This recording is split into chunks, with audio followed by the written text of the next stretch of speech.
Ya, pemirsa, viral seorang pria muda di Cianjur, Jawa Barat ini tertipu usai menikahi wanita pujaan hatinya yang ternyata adalah seorang pria. Kejadian tersebut terbongkar setelah pihak keluarga curiga dengan gelagatnya.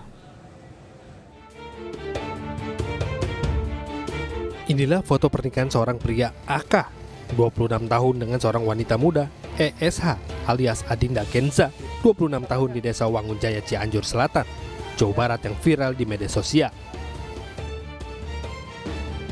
Kebahagiaan berubah menjadi sebuah penyesalan lantaran wanita yang dinikahi AK ternyata pria tulen. Terbongkarnya kejadian tersebut berasal dari kecurigaan keluarga mempelai pria dan dari kesaksian orang yang mengenal ESH. Saksi mengatakan bahwa Adinda Kenza adalah nama samaran dan merupakan seorang pria tulen berinisial ESH yang terbukti kebenarannya. Diketahui korban mengenal ESH melalui media sosial selama 1 tahun lebih.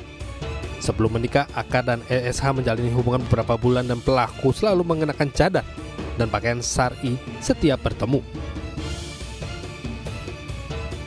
Dia bilang, saya sudah gak punya orang tua, sudah mati. Bilangnya, saya gak curiga karena dia pakai muslim. Pakai gamis, disadar. Tujuannya ini penipuan atau pemerasan terhadap keluarga korban. Merasa ditipu, pihak keluarga sempat melaporkan kejadian tersebut. Bahkan ESH juga sempat diamankan di Mapolsek Naringgul.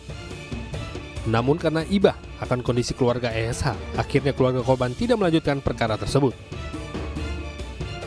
Dari Cianjur, Jawa Barat, Muhammad Andi Isyan, iNews melaporkan.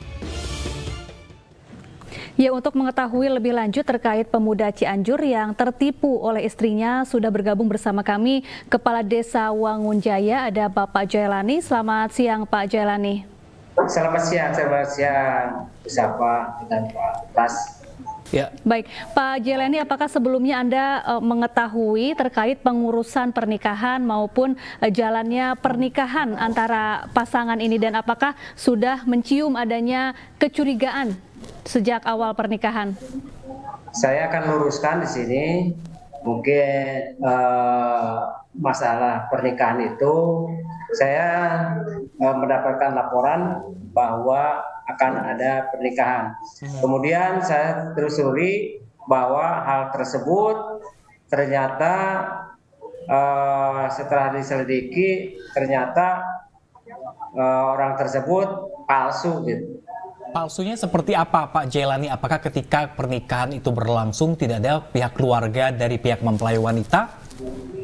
Setelah pernikahan, jadi tahunya setelah pernikahan. Sebelumnya itu karena dia suka pakai cadar gitu, pakai muslim. Baik, jadi saat pernikahan dilangsungkan, si pelaku ini tidak membawa anggota keluarga, begitu Pak? Betul, jadi dari pengakuan si pelaku ini tidak punya bapak, tidak punya ibu, punya saudara juga katanya. Jadi ada perpecahan di keluarga juga. Oke, Pak Jailani sendiri mengetahui informasi ini pernikahan sudah berlangsung berapa lama, Pak Jailani, hingga akhirnya si pria ini menyadari dan pihak keluarga pria ini menyadari bahwa istrinya adalah laki-laki? Ini dari awal saya konfirmasi dengan si korban bahwa Pak kurang lebih 1 tahun dia kenalan di medsos. Kemudian 2 bulan dia itu lebih dekat lagi. Kemudian pernah datang ke si lakinya ke kampung Desa Wangunjaya 1 kali, Pak. Baik. Lalu Pak Jailani, ini 1 tahun si pelaku dan korban ini saling berkenalan. Apakah si korban ini tidak menyadari kalau sebenarnya calonnya adalah seorang laki-laki? Di medsos itu tidak tahu laki-laki. Jadi itu artinya dalam 1 tahun ini mereka berkomunikasi hanya melalui media sosial? Ya, di medsos itu. Oke, dan bertemu langsung memutuskan untuk menikah, seperti itu? Nah, bertemu langsung menikah. Baik, lalu bagaimana kemudian kedok dari pelaku ini terbongkar oleh korban dan juga keluarga korban?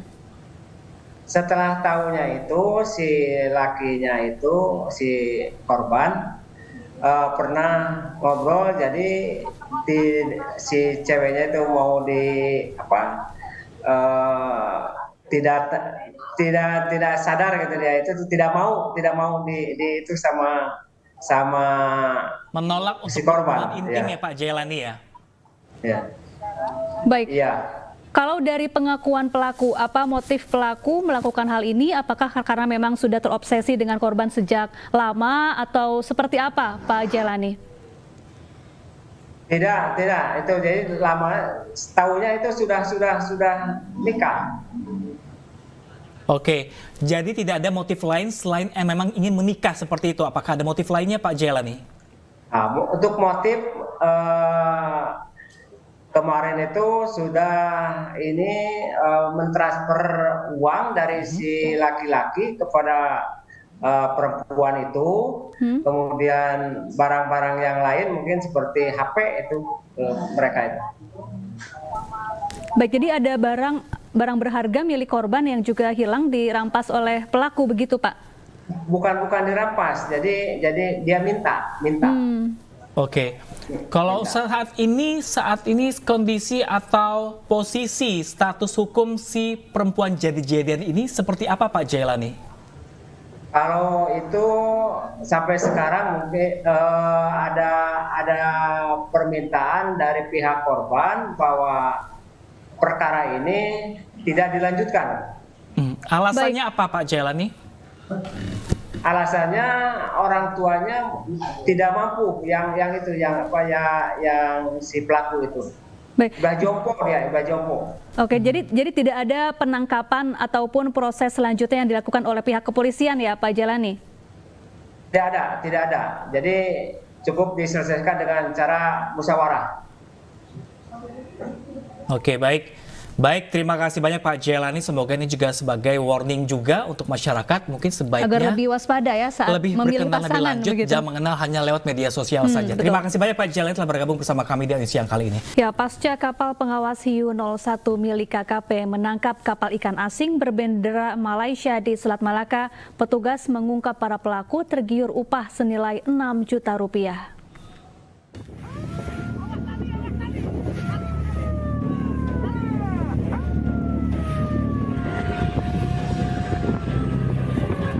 Kementerian Kelautan dan Perikanan berhasil menangkap satu unit kapal ikan asing berbendera Malaysia di wilayah perairan Selat Malaka yang merupakan zona pengelolaan perikanan negara Republik Indonesia atau WPPN RI 57 pada Jumat lalu.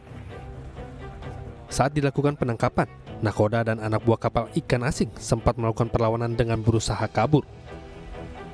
Setelah ditangkap, hasil pemeriksaan sementara petugas ungkap seluruh anak buah kapal serta nakoda merupakan WNI, warga Kisaran dan Medan Belawan, Sumatera Utara. Nakoda dan ABK yang berjumlah 5 orang tersebut bekerja dengan Tekong, Malaysia, karena tergiur upah yang lebih tinggi, yakni nakoda mendapatkan 6 juta rupiah sekali berlayar, sementara ABK mendapat 2 juta rupiah. Para pelaku ini rata-rata masuk ke Malaysia juga tanpa dokumen ya. Mereka secara ilegal juga, kemudian bekerja di kapal Malaysia ini dengan mengharapkan gaji atau upah yang mungkin jauh lebih tinggi ya. Memang dari hasil pemeriksaan awal ya dalam satu trip itu untuk nakoda aja bisa mendapatkan upah 6 juta rupiah, sementara ABK kurang lebih sekitar 2 sampai 3 juta. Kini seluruh barang bukti beserta 5 pelaku nakoda dan awak kapal diboyong ke dermaga Stasiun Pengawasan Sumber Daya Kelautan dan Perikanan Belawan untuk dilakukan proses hukum. Dari Medan, Sumatera Utara, Yuda Bahar Ainis melaporkan.